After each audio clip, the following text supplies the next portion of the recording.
119వ జయంతోత్సవ సందర్భంగా ఈ కార్యక్రమానికి ముఖ్య అతిథిగా విచ్చేసిన జిల్లా కలెక్టర్ మరియు జిల్లా మేజిస్ట్రేట్ శ్రీ శ్యామ్ ప్రసాద్ ఐఏఎస్ గారికి, వివిధ కుల సంఘాల నాయకులకు, బీజేపీ తెలుగుదేశం పార్టీ నాయకులకు, ఈ కార్యక్రమానికి విచ్చేసిన ప్రియమైన విద్యార్థులు, అధికారులు, పాత్రికేయులు అందరికీ పేరు పేరున నా హృదయపూర్వక నమస్కారం.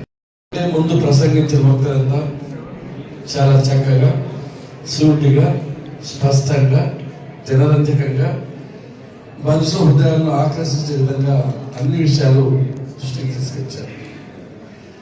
ఈ పవిత్రమైన భారతదేశంలో ఎంతో మంది మహానుభావులు, మహాపురుషులు, మహానాయకులు జన్మించారు. ఈ భరతమాత ప్రసాదించిన అతి అరుదైన ఆనుభూత్యాల్లో అగ్రగణ్యుడు డాక్టర్ బాబు జగజ్జీవన్ రావు గారు. ఒక కులంలో పరిశీలిస్తే అటువంటి మనిషి భారతదేశంలో పుట్టడము భారతీయులకు అందరికీ గర్వకారణం అని చెప్పి ఈ సందర్భంగా మేము గుర్తు చేస్తున్నాం.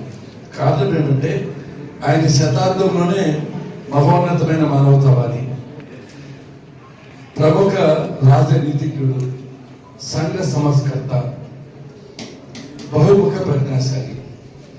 దళిత కుటుంబంలో, అతి సాధారణ కుటుంబంలో, బీహార్లో కుగ్రామంలో జన్మించిన బాబు జగజ్జీవన్ రావు గారు తన కృషి, పట్టుదల, కర్తవ్య పరాయణత, దీక్షాదర్శకులు, నిజాయితీ, చిత్తశుద్ధితో ఆహర్నిశలు కృషి చేశారు.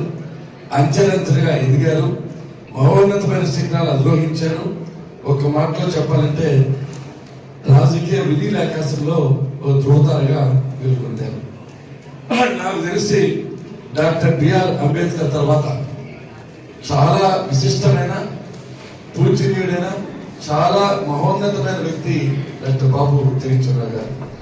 తన రాజకీయాల్లో ఎమ్మెల్యేగా, ఎమ్మెల్సీగా, ఎంపీగా, కేంద్ర మంత్రిగా తాను ఏ పదవి చేపట్టినా ఆ పదవికి అన్ని విధాలా న్యాయం చేశారు. ఆ పదవికి వల్లే తెచ్చారని చెప్పి ఈ సందర్భంగా మేము గుర్తు చేస్తున్నాం. ఒక విధంగా చెప్పాలంటే ఆయన చేపట్టిన శాఖలన్నిటి కూడా కార్మిక చట్టంలో కార్మిక శాఖ మంత్రిగా అనేక రకమైన సంస్కరణ తీసుకొచ్చి కార్మికులకు ఎనలే న్యాయం చేశారు. రక్షణ శాఖ మంత్రిగా పాకిస్తాన్ విభజన సమయంలో తూర్పు పాకిస్తాన్ సపోర్ట్ చేసి వాళ్ళ న్యాయబద్ధమైన, ధర్మబద్ధమైన కోరికలు సమర్థించి బంగ్లాదేశ్ రావడానికి రక్షణ మంత్రిగా ఈయన ప్రముఖ పాత్ర వహించాడని చెప్పి ఈ సందర్భంగా గుర్తు చేస్తున్నారు. అంతేకాకుండా ఆహార శాఖ మంత్రిగా, ఉప ప్రధానిగా చాలా ఈ దేశానికి సేవ చేశారు.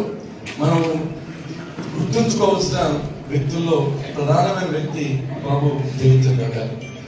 పీడిత తాడిత ప్రజానీకం, బడుగు బలహీన వర్గాల చీకటి జీవితాల్లో వెలుగు చెందించాలి, వారి జీవన ప్రమాణాలను పెంచాలి అనే ఆలోచన చేత వారి సంక్షేమం కోసం అనేక రకమైన కార్యక్రమాలు చేపట్టారు. మరీ ముఖ్యంగా దళితులకు అంటరానితనం కానీ, అస్పృశ్యత కానీ, దేవాలయం ప్రవేశం లేకపోవడం కానీ అటువంటి విషయాల్లో చాలా కష్టపడి ప్రభుత్వంలో అధికారంలో ఉండి ఆ చట్టాలు కూడా మార్పు చేసి అన్ని విధాలుగా అందరికీ, అన్ని కులాల వారికి సహాయం చేశాడు. అందరికీ ఆరాధ్య దైవమైనాడని చెప్పి ఈ సందర్భంగా మీకు తెలియజేస్తున్నాం.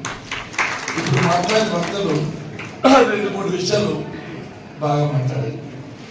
శ్మశాన వాటికలు నేను కూడా గమనిస్తున్నాను. 30 ఏళ్ళుగా ఎన్నోసార్లు ఎమ్మెల్యేగా, ఎమ్మెల్సీగా, విప్పుగా, చీఫ్గా, మంత్రిగా పనిచేశాను. నేను గమనించాను. తప్పకోకుండా కలెక్టర్ గారు కూడా దగ్గర ఉన్నారు. ఎంత వీలు పడితే అంత శ్మశానాలకు తప్పకుండా న్యాయం చేస్తామని చెప్పి ఈ సందర్భంగా పెద్ద గొంతుమ కోరిక కాదు, కోరాని కోరిక కాదు, చాలా న్యాయబద్ధమైన, ధర్మబద్ధమైన, సమంజసమైన, ఉచితమైన కోరిక. కాబట్టి ఎక్కడ వీలు పడితే, ఎక్కడ సాధ్యం ఉంటే దానికి ఎక్కువ ప్రయారిటీ ఇవ్వస్తామని చెప్పి సందర్భంగా గుర్తు చేస్తున్నాం. అన్నిటికంటే నాకు నచ్చింది ఏమంటే, ఎవరైనా గొప్పలు కావాలంటే, మన తలరాత్రం మారాలంటే, ఒక మనకు దశ దిశ నిర్దేశం కావాలంటే ఎడ్యుకేషన్ చాలా ఇంపార్టెంట్. చదువు మీద పిల్లలు చదివించండి, రెసిడెన్స్ స్కూల్స్ ఉన్నాయి, సీట్లు వస్తున్నాయి, సాధ్యమైన రిజర్వేషన్ పాటిస్తున్నాము. పిల్లలు చదివించండి, ఎక్కడ కూలీలుగా కార్మికులుగా పంపించే ప్రయత్నం చేయదండి.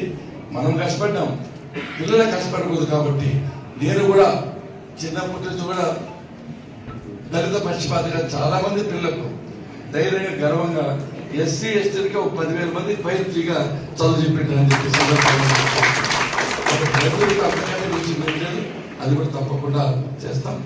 ఎస్టీ సప్లాన్ అన్నారు, ఎస్సీ సప్లాన్ కలెక్టర్ గా రికమెండ్ చేశారు. మన పుట్టపర్తికి 2 కోట్ల రూపాయలు ఎస్సీ సప్లాన్ ఇచ్చినారని చెప్పి ఈ సందర్భం గుర్తు చేస్తూ కలెక్టర్ గారిని అభినందిస్తున్నాం. కాబట్టి మీరు చెప్పిన విషయాలను తప్పకుండా మేము తీసుకుంటాం. కులం లేదు, మతం లేదు, మానవత్వం చాలా ఇంపార్టెంట్. ఈ అందరూ మనం ఈక్వల్స్ గా ఉన్నాము, తేడా ఏమీ లేదు. మీరు ఇంకా చూడలేదు పిల్లలు, మీరంతా 30, 40, 50 సంవత్సరాల కింద చూస్తే చాలా ఘోరంగా దుర్భరంగా ఉండేది. ఇప్పుడు సమాన స్థాయికి వచ్చాం. మీకు ఆత్మస్థైర్యం చాలా ఇంపార్టెంట్. మీరు ఎవరికంటే తక్కువ కాదు, మీరు అందరికంటే ఎక్కువ. మొట్టమొదటి ధైర్యం ఉండాలని చూస్తే మీ హక్కులు పోరాటంలో మీకు జరిగే అన్యాయం, ఇంతవరకు అబ్బాయి కేసు బుక్ చేయలేదు అన్నాడు. తప్పకుండా న్యాయమైన కోరుతున్నప్పుడు ప్రభుత్వం అయితే తప్పకుండా చర్య తీసుకుంటుంది. వాళ్ళు వీళ్ళని క్వశ్చన్ లేదు, అందరూ సమానమే, అందరికీ న్యాయం చేస్తామని చెప్పి సందర్భం గుర్తు చేస్తూ ఈరోజు చాలా కార్యక్రమాలు ఉన్నాయి.